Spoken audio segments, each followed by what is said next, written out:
In light of all that we've just discussed, though, and going to N.T. Wright, one thing that was really surprising to me in your wonderful book, The Lost World of Adam and Eve, is that you do believe in a historical Adam and Eve with quotes that we can explain, not in the way that most modern evangelicals do, but you do believe that. And I love the excerpt that you had from N.T. Wright in your Lost World of Adam and Eve book going over this. So what I have real quick, I'm going to have a clip to share from N.T. Wright talking about this, and then we'll discuss that together. How's that sound?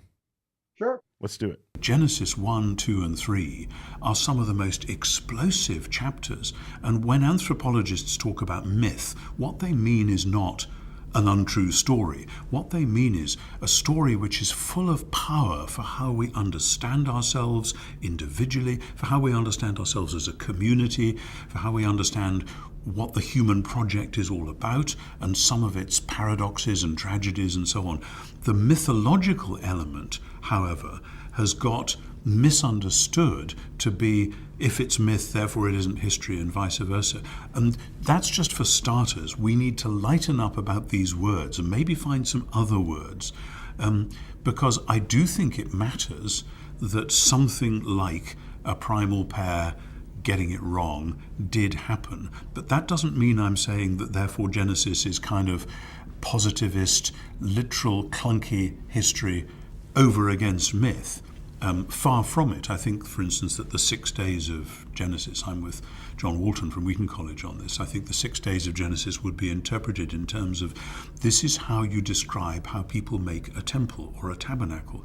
This is a way of saying that when the good Creator God made the world, he made heaven and earth as the space in which he himself was going to dwell, and he shared the earth bit with human creatures. And to flatten that out into this is simply telling us that the world was made in 6 days is almost perversely to avoid the real thrust of the narrative. This world was made to be God's abode, God's home, God's dwelling. He's shared it with us, and he now wants to rescue it and redeem it. So that we have to read Genesis for all it's worth, and to say either history or myth is a way of saying, I'm not going to study this text for all it's worth. I'm just going to flatten it out so that it conforms to the cultural questions that my culture today is telling me to ask. And I think that's a form of actually being unfaithful to the text itself.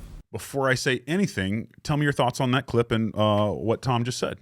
So I think that his reflections help us to identify something that you and I have already touched on a little bit earlier that I didn't come back and address.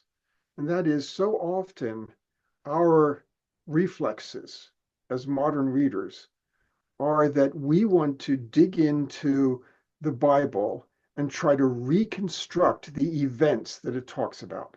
Mm. Whether that's creation, or whether it's the garden, or whether it's the flood, or Tower of Babel, or Abraham, or David, or all the way down the line. The Israelite conquest. We're Reconstructionists. We feel like that's going to somehow validate the Bible if we can prove that these events actually happen. And of course, sometimes that's the kind of work that apologists are doing, trying to reconstruct events.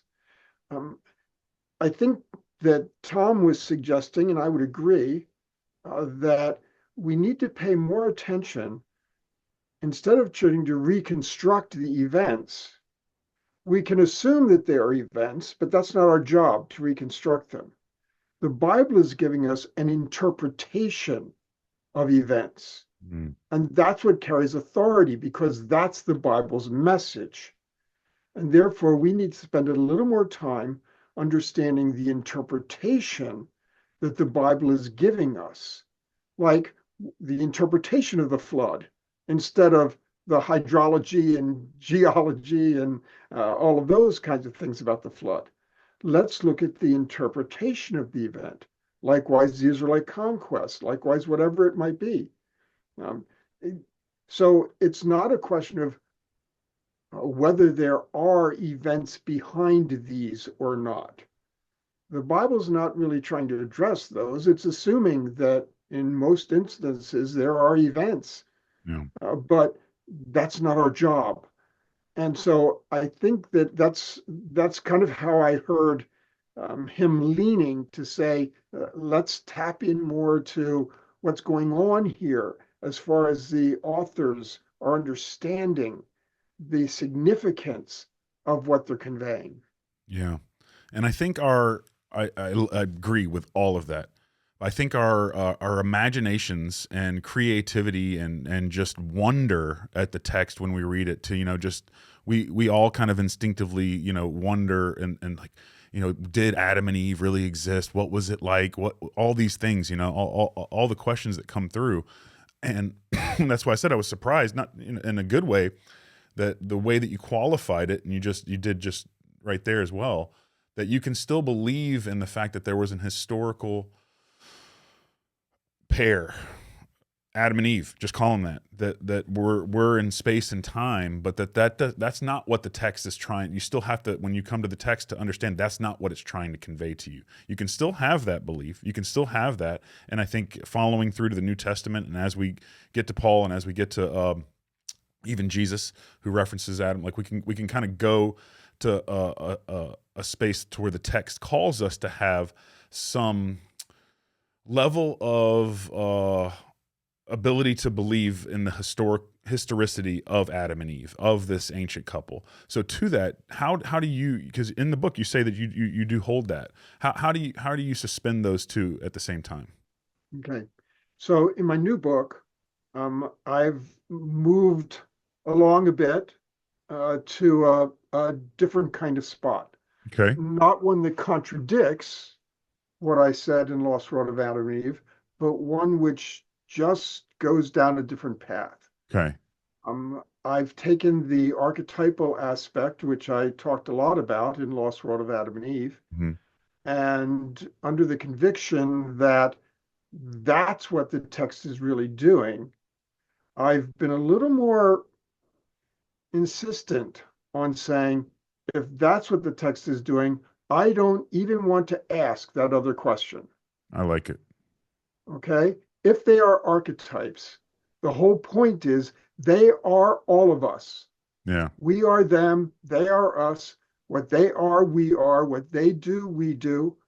And that's what's important.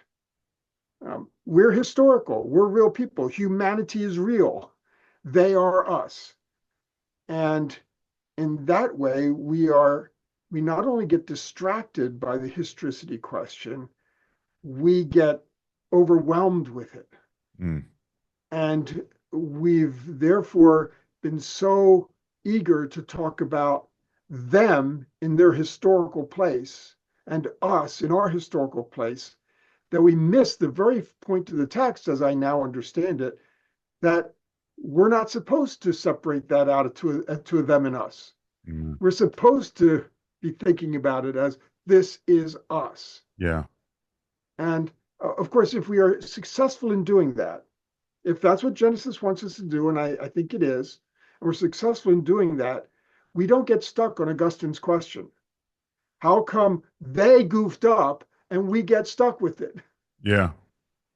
How did we goof up? All we like sheep have gone astray. Yeah. All we like sheep have gone astray. Yeah. Turned everyone to his own way. And Adam and Eve is our story. Yeah. Well, I think that, and that's the beauty of it, is that approaching it on its own terms. It's like, well, I think Tom was trying to say that in there. Like in our modern terms, when we hear mythology, we think false. We think, Dungeons and Dragons, and this is just not real, and it's a made up story. But the ancients' use of mythology was to convey truth. It was not to create some falsified account. This was how they displayed their truth claims, was in these mythological, cosmological, functional ontology, all these big words. But this is how they used mythology, how they used their text to declare their truths. And we're still getting truths, no matter how you slice it. And personally, I haven't gotten to where you are. Personally, I still believe in a historical pair.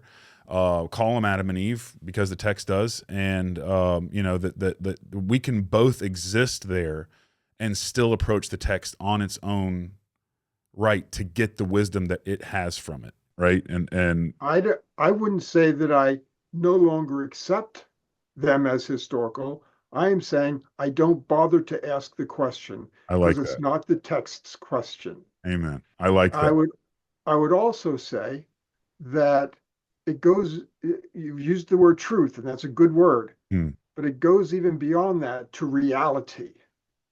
Hmm. That is, they believe their mythology, that is in the ancient world, they Hmm. believed their mythology reflected reality. It's a reality that's in a different category than events that have transpired, but it is no less real. Hmm. And in some cases, it's more real Yeah. for them.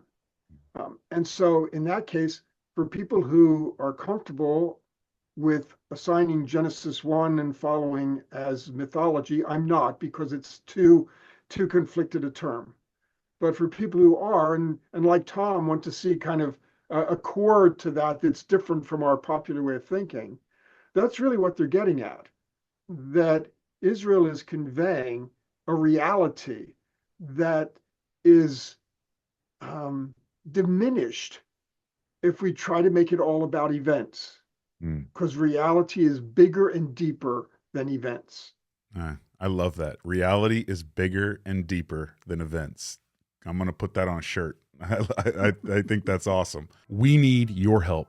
Ring Them Bells is a nonprofit organization where every dollar donated goes right back into the mission of spreading the good news and helping those in need. The main ministry of Ring Them Bells is serving those in need in the name of our King Jesus. Over the past year, we have fed over 2,000 meals, and next year, we want to double that. We can't do this without your support. Everything we create here and all of the food that we serve is free because it's paid for by generous viewers just like you. If you feel led to donate and join the mission with us here at Ring Them Bells, click the Give Butter link in the notes and comments of this video. If you can't support us financially, please continue to like and share the content, as this helps us so much with spreading the good news about what Jesus has done for our world.